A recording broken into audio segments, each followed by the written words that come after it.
दोस्तों, आप सभी का स्वागत है हमारे ज्ञान चर्चा यूट्यूब चैनल पर। आज हम लाए हैं आपके लिए जातक कथा, गौतम बुद्ध और अंगुलिमाल की कथा। मगध देश के जंगलों में एक खूंखार डाकू का राज हुआ करता था। वह डाकू जितने भी लोगों की हत्या करता था, उनकी एक एक उंगली काटकर माला की तरह गले में पहन लेता। इसी वजह से डाकू को सभी अंगुलिमाल के नाम से जानते थे। मगध देश के आसपास के सभी गांवों में अंगुलिमाल का आतंक था। एक दिन उसी जंगल के पास के ही एक गांव में महात्मा बुद्ध पहुंचे। साधु के रूप में उन्हें देखकर हर किसी ने उनका अच्छी तरह स्वागत किया। कुछ देर उस गांव में रुकते ही महात्मा बुद्ध को थोड़ा अजीब सा लगा। तभी उन्होंने लोगों से पूछा, आप सभी लोग इतने डरे और सहमे से क्यों लग रहे हैं? सबने एक एक करके अंगुलिमाल डाकू द्वारा की जा रही हत्याओं और उंगली काटने के बारे में बताया।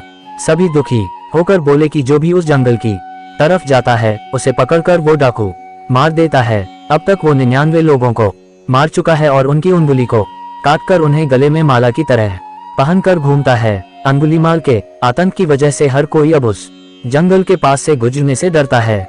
इन सभी बातों को सुनने के बाद भगवान बुद्ध ने उसी जंगल के पास जाने का फैसला ले लिया। जैसे ही भगवान बुद्ध जंगल की ओर जाने लगे तो लोगों ने कहा कि वहां जाना खतरनाक हो सकता है। वो डाकू किसी को भी नहीं छोड़ता। आप बिना जंगल गए ही हमें किसी तरह से उस डाकू से छुटकारा दिला दीजिए। भगवान बुद्ध सारी बातें सुनने के बाद भी जंगल की ओर बढ़ते रहे। कुछ ही देर में बुद्ध भगवान जंगल पहुंच गए। जंगल में महात्मा के भेष में एक अकेले व्यक्ति को देखकर अंगुलिमाल को बड़ी हैरानी हुई। उसने सोचा कि इस जंगल में लोग आने से पहले कई बार सोचते हैं, आ भी जाते हैं तो अकेले नहीं आते और डरे हुए होते हैं। ये महात्मा तो बिना किसी डर के अकेले ही जंगल में घूम रहा है। अंगुलिमाल के मन में हुआ कि अभी इसे भी खत्म करके इसकी उंगली काट लेता हूँ। तभी अंगुलिमाल ने कहा, अरे आगे की ओर बढ़ते हुए कहाँ जा रहा है? ठहर भी जा अब। भगवान बुद्ध ने उसकी बातों को अनसुना कर दिया। फिर गुस्से में डाकू बोला, मैंने कहा रुक जाओ। तब भगवान ने उसे पलटकर देखा कि लंबा चौड़ा बड़ी बड़ी आंखों वाला आदमी जिसके गले में उंगलियों की माला थी, वो उन्हें घूर रहा था। उसकी तरफ देखने के बाद बुद्ध दोबारा से चलने लगे। गुस्से में तमतमाते हुए अंगुलिमाल डाकू उनके पीछे अपनी तलवार लेकर दौड़ने लगा। डाकू जितना भी दौड़ता लेकिन उन्हें पकड़ नहीं पाता। दौड़ दौड़ कर वो थक गया। उसने दोबारा कहा, रुक जाओ वरना मैं तुम्हें मार दूंगा और तुम्हारी उंगली काटकर मैं 100 लोगों को मारने की अपनी प्रतिज्ञा पूरी कर लूंगा।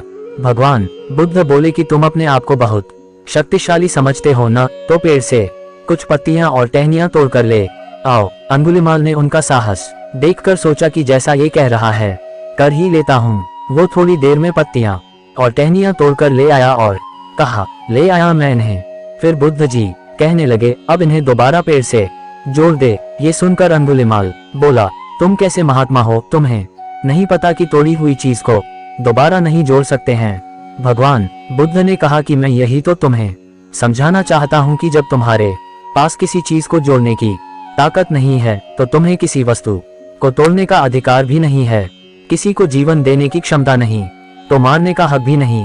ये सब सुनकर अंगुलिमाल के हाथों से हथियार छूट गया। भगवान आगे बोले, तू मुझे रुक जा कह रहा था, मैं तो कब से स्थिर हूँ। वो तू ही है जो स्थिर नहीं है। अंगुलिमाल बोला, मैं तो एक जगह पर खड़ा हूँ, तो कैसे अस्थिर हुआ और आप तब से चल रहे हैं? बुद्ध भगवान बोले, मैं लोगों को क्षमा करके स्थिर हूँ और तू हर किसी के पीछे उसकी हत्या करते हुए भागने की वजह से अस्थिर है। ये सब कुछ सुनकर अंगुलिमाल डाकू की आंखें खुल गईं और उसने कहा, आज के बाद से मैं कोई अधर्म वाला कार्य नहीं करूंगा। रोते हुए अंगुलिमाल डाकू भगवान बुद्ध के चरणों पर गिर गया। उसी दिन अंगुलिमाल ने बुराई का रास्ता छोड़ा और वो बहुत बड़ा सन्यासी बन गया। सही मार्गदर्शन मिलने पर व्यक्ति बुराई की राह को छोड़कर अच्छाई को चुन लेता है। सब्सक्राइब और शेयर करें ज्ञान चर्चा YouTube channel. Thank you for watching video.